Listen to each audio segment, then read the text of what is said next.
ठरलं तर मग या मालिकेच्या येणाऱ्या भागामध्ये आपण पाहणार आहोत की इकडे महिपतला भीती वाटत असते की आता 30 दिवस बाकी आहेत आणि या 30 दिवसात जर निकाल लागला तर माझ्या मुलीला फाशी होईल। त्यामुळे महिपत खूप काळजीत असतो।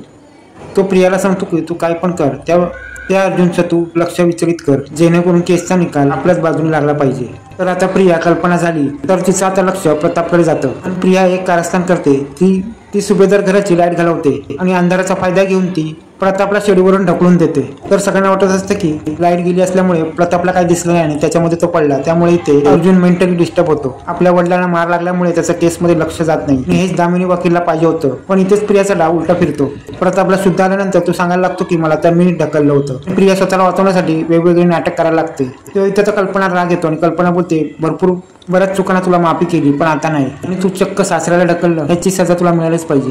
आणि आता कल्पना आणि अर्जुन आणि पूर्णाई आणि सायली आता प्रियाला काय सजा देणार ते पाहणे रंजकच होणार।